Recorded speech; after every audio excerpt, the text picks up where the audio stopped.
Hello friends, मैं आयुष श्रीवास्तव एक बार फिर स्वागत करता हूँ आपका द एएस एजुकेटर्स पे। और आज मैं आपके लिए यहाँ पे अपना लेक्चर नंबर 10 लेकर के आया हूँ। अभी तक ही हमने अपने बाकी के लेक्चर्स में हमारे 2 चैप्टर्स को कंप्लीट करके 3rd चैप्टर को स्टार्ट कर दिया था। और आज के लेक्चर में हमारा 3rd चैप्टर जो कि हमारा आरबीआई है, ये भी यहाँ पे समाप्त हो जाएगा। तो काफ़ी अच्छी स्टार्टिंग चल रही है हम लोगों की, काफ़ी प्रॉपर क्लासेस हो रहे हैं। इसी वजह से काफ़ी अच्छे से काफ़ी तेज़ी से हम लोग यहाँ पे अपने चैप्टर्स को करके ख़त्म कर रहे हैं और कंप्लीट सिलेबस को पूरा कर रहे हैं।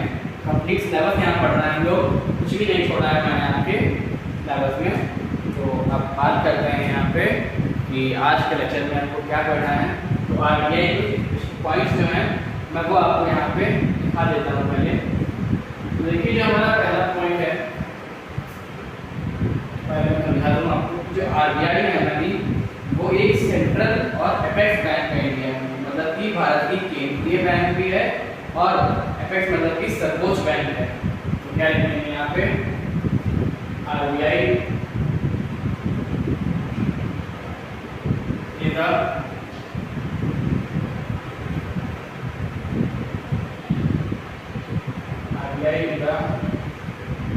Central apex bank of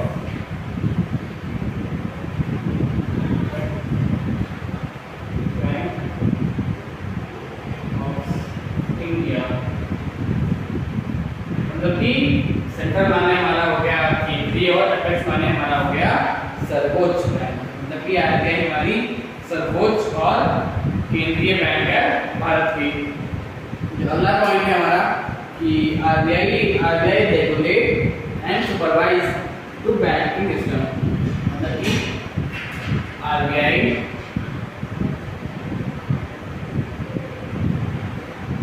regulate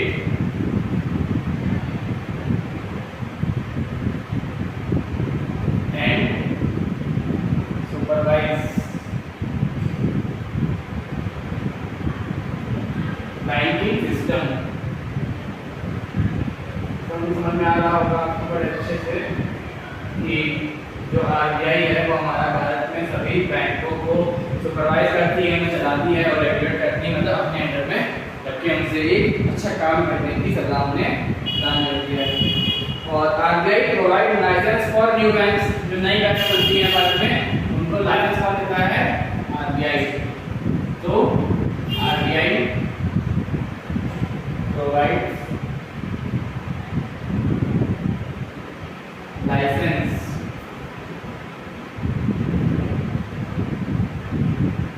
to new banks.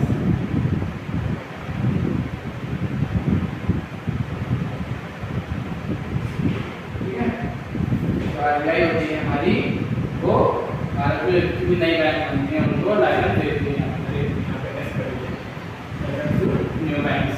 ठीक है, तो चौथा पॉइंट हमारा यहाँ पे ये है कि RBI cancel the existing bank license. मतलब अगर किसी बैंक का कार्यपालन सही नहीं है, जैसे कि कोई रिपोर्ट्स डालता जा रहा है कंटिन्यूअसली, तो आरबीआई किसी भी बैंक का जो लाइसेंस है उसको कैंसिल कर सकती है। मतलब कर सकती है, ये भी कही देगी, मतलब कर सकती है। तो आरबीआई में जो है चाहे तो अगर किसी भी लाइसेंस कैंसिल करने का अधिकार आरबीआई के पास है।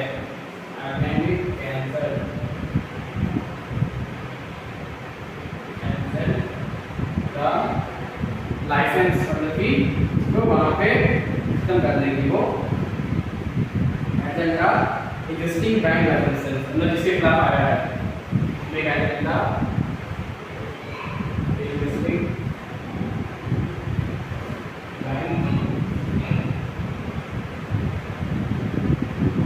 लाइसेंस।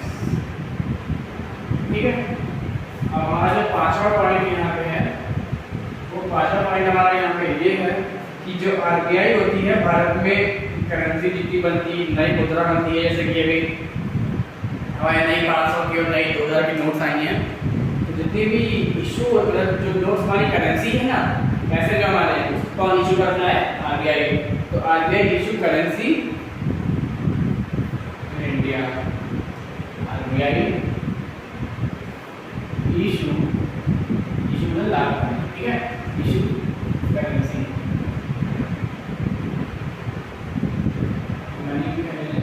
मनी इन इंडिया, ठीक है। जो हमारा यहाँ पे छठा पॉइंट हमारा ये है, जो आरबीआई है वो भारत में मनी की सप्लाई को देखता है, कंट्रोल करता है, ठीक है।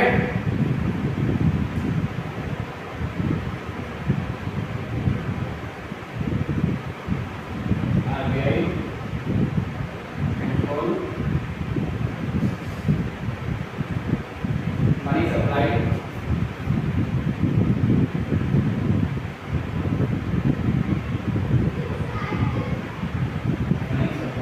देखिए खाली मनी के जो डाटा की सप्लाई जो लेन देन चल रहा है उसको क्या करेगा, मतलब उसको तो कंट्रोल करेगा ही, साथ में हमारा इन्फ्लेशन जो होता है पैसे का घटाव बढ़ाव मैं बताया इन्फ्लेशन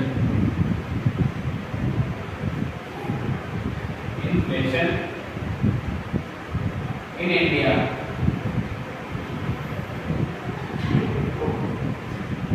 क्या मतलब कि आरबीआई भारत में मनी की सप्लाई को बढ़ाता है और नियंत्रित करता है। अब बात करते हैं कि जो हमारी आरबीआई है वो क्या हमारी जो जितनी भी हमारी नीतियाँ बनती हैं पैसे को लेकर के उन सबको भी हमारी आरबीआई करती है।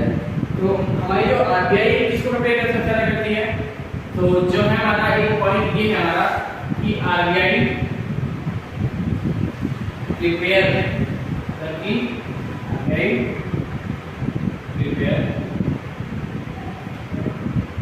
मॉनेटरी पॉलिसी,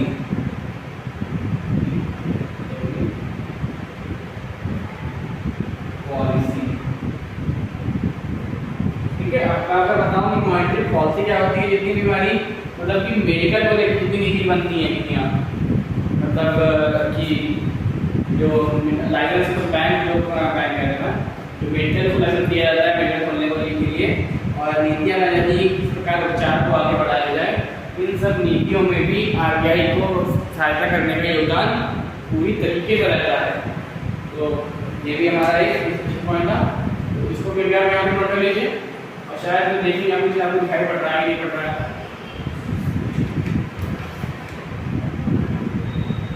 ठीक है दिख रहा है, मैं यहाँ पे और नीचे देख सकता हूँ। एक पॉइंट हमारा क्या है ना कि आरबीआई बैंकर्स बैंक, मतलब कि बैंकों की बैंक है, आरबीआई इज बैंकर्स बैंक, ठीक। यहाँ पे एक पॉइंट हमारा आ जाएगा, तो हम लिख देते हैं यहाँ पे जो आरबीआई होती है ना, इस मतलब आरबीआई को हम एक और नाम से भी जानते हैं, अब वो नाम हमारा क्या है, तो देखिए जो आरबीआई है, आरबीआई जो हमारी इसको एक नाम है, RBI is also known as lender of loss, मतलब कि अंतिम जो ऋणदाता होता है तो वो भी आरबीआई को ही हमारा कहा जाता है। क्या होता है हमारा, आरबीआई इज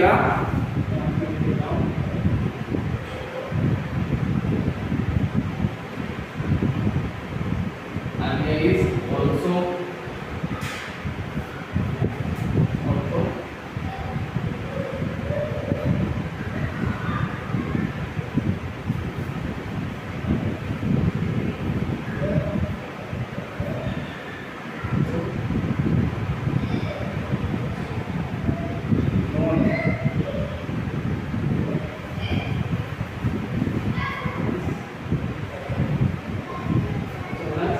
lender of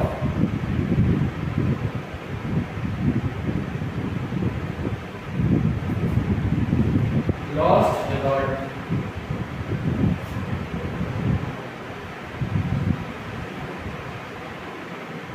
अब अगर बात करें यहाँ पे कि लॉस्ट रिजॉर्ट क्या होता है, तो जो आरबीआई है अगर अंतिम ऋणदाता, मतलब अंतिम ऋणदाता क्या होता है कि अगर किसी को कहीं पे भी कहीं से कोई लोन नहीं मिल रहा है, या फिर कह लीजिए कि जो बंदा दिवालिया होने के कगार पे खड़ा है और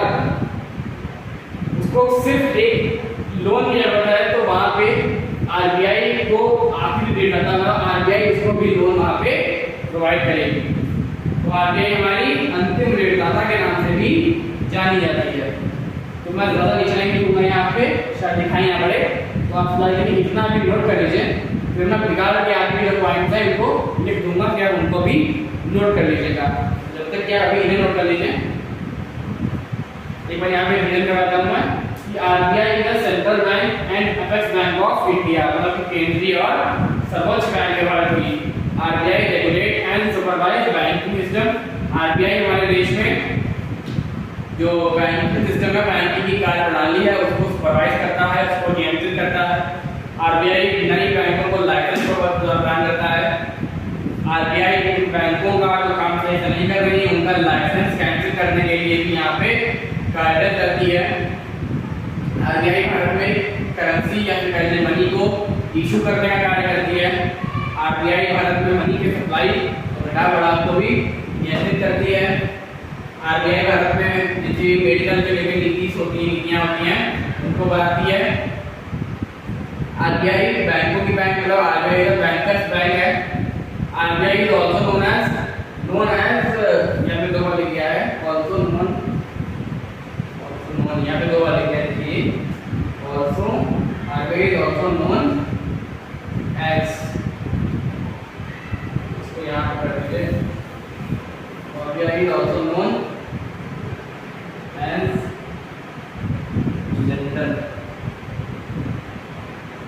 ऑफ, ठीक, RBI is also known as lender of last resort, मतलब कि इसको आखिरी ऋणदाता, इसको आप लिख लीजिए ब्रैकेट में, आखिरी ऋणदाता, ऋणदाता,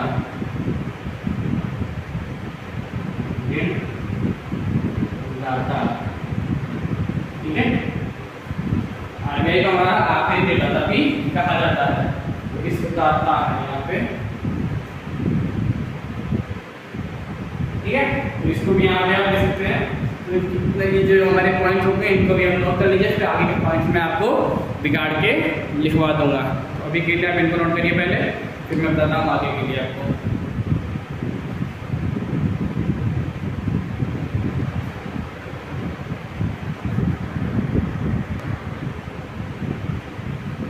ठीक है, मैं उम्मीद करता हूँ कि आपने उतना नोट कर लिया होगा। तो आरबीआई के बारे में अभी तक हमने इतने पॉइंट्स हमारे देख लिए हैं, और जो मेन पॉइंट्स हैं हम लिख चुके हैं यहाँ पे, और बाकी के मेन पॉइंट्स बचे हैं उनको यहाँ पे हम लिख लेते हैं, जिसके बाद यहाँ पे हमारा चैप्टर आरबीआई समाप्त हो जाएगा।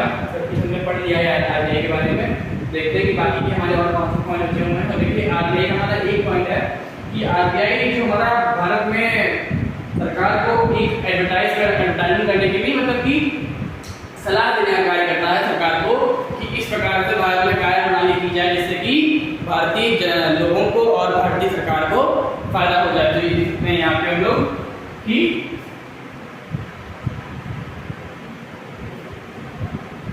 आरबीआई इज अ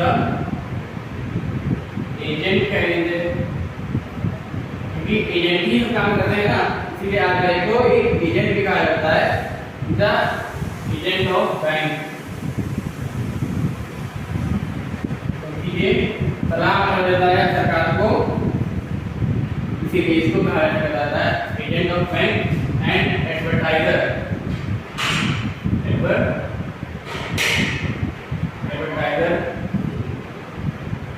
और किस चीज के लिए? भारतीय में इंडिया में सरकार को सलाह देने के लिए। RBI is an agent of bank and advertiser to government, सरकार को।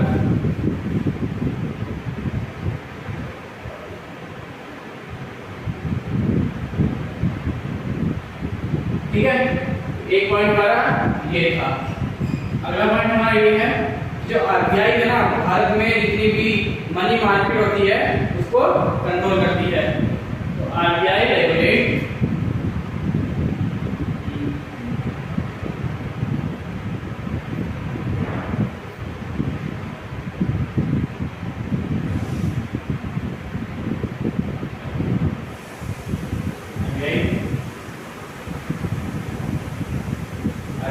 क्या करती है, रेगुलेट करती है, रेगुलेट मनी मार्केट,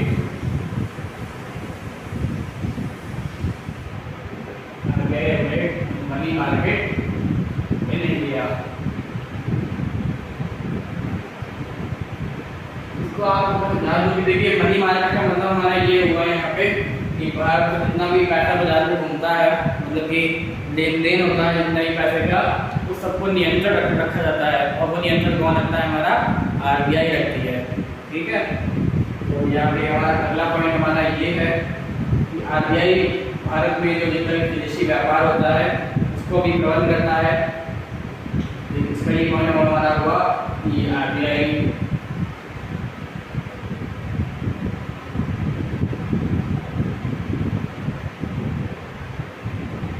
मैनेज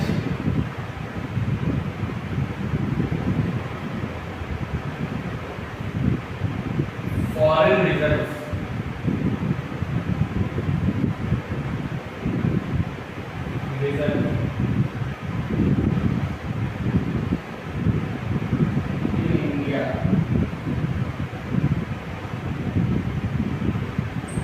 इसका क्या मतलब हुआ हमारा कि भारत में जितना भी विदेशी व्यापार होता है, यहाँ पे लिखते हैं साइड में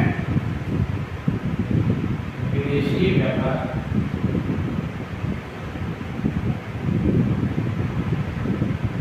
विदेशी व्यापार, ठीक है। और मतलब हो गया, मतलब जो आरबीआई हमारी भारत में विदेशी व्यापार का लेखा जोखा संभालती है, भारत में होने वाले सभी प्रकार के विदेशी व्यापारों का जिम्मा अपने सर पे लेती है।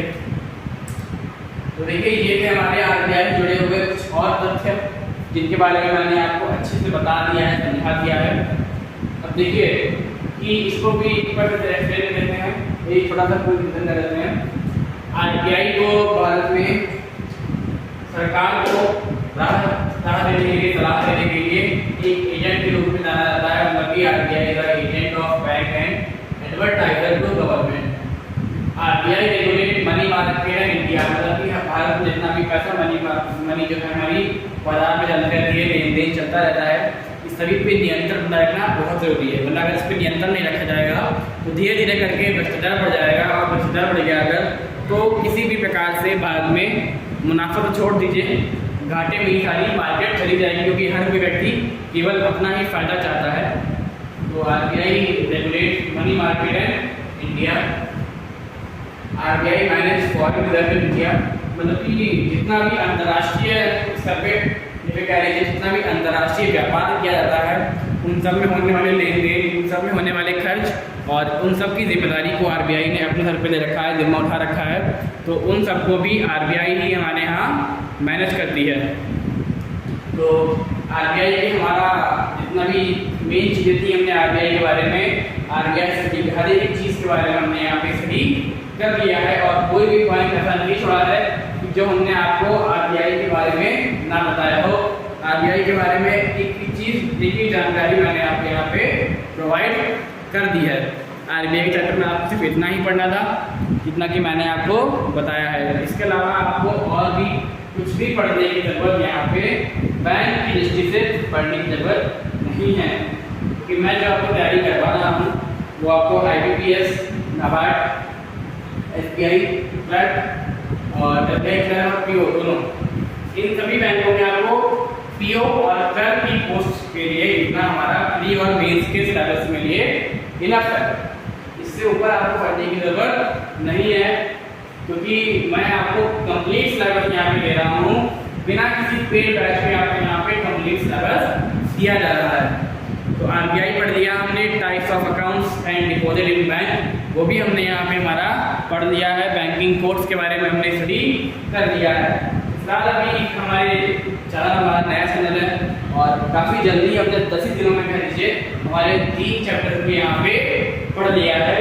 मतलब कि जो हमारे ओवरऑल 36 चैप्टर थे उसमें हमने 3 चैप्टर के बारे में अपना अच्छे से स्टडी कर लिया है। और इसी प्रकार जैसे कि मैंने आपको क्रमबद्ध रूप से नियमित क्लासेस दे रहा हूँ, प्रॉपर क्लासेस दे रहा हूँ।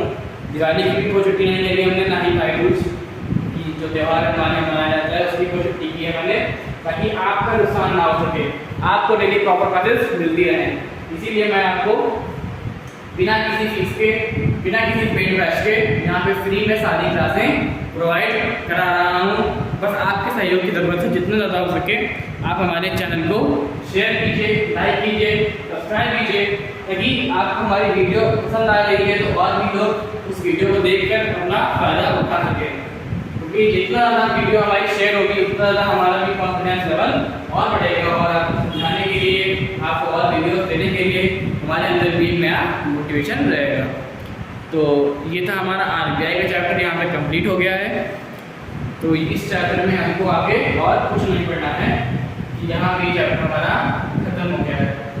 जब हम बात करते हैं अपने नेक्स्ट लेक्चर की जो हमारा कल होगा, तो उस नेक्स्ट लेक्चर में हम आपके अपने यहाँ पे नए चैप्टर की शुरुआत करेंगे। और मैं आपको चैप्टर का नाम भी बता दूँ, तो उस चैप्टर का नाम है हमारा IBA, मतलब कि इंडियन बैंक एसोसिएट्स। ठीक है, जो हमारे कुछ चैप्टर्स हैं, इस चैप्टर को हम धीरे धीरे करके कवर करते चलेंगे। बिल्कुल भी यहाँ पे कोई घबराने की बात नहीं है, हम एक एक करके सारे चैप्टर अपने कंप्लीट कर लेंगे। और एक एक छोटा पॉइंट मैं आपको यहाँ पे समझा रहा हूँ। अब फिर भी आपको अगर कोई प्रॉब्लम लगती है या फिर कोई चीज़ समझ में नहीं आती है, then comment is always open, you can ask anything to me and I will provide the right answer of that question to you. ठीक है, इसको आप अभी के लिए नोट कर लीजिएगा और लिख लीजिएगा। और मैं फिर से एक बार कह रहा हूँ कि अगर आपको वीडियो अच्छी लग रही है तो प्लीज़ लाइक और शेयर कीजिए, सब्सक्राइब कीजिए, जितना ज़्यादा हो सके हमारे चैनल को शेयर कीजिए, ताकि आपको और आपके दोस्तों को भी हमारी वीडियो मिले सबसे पहले। तो थैंक यू, इसी खातिर लेक्चर को समाप्त कर रहा हूँ। Thanks for watching.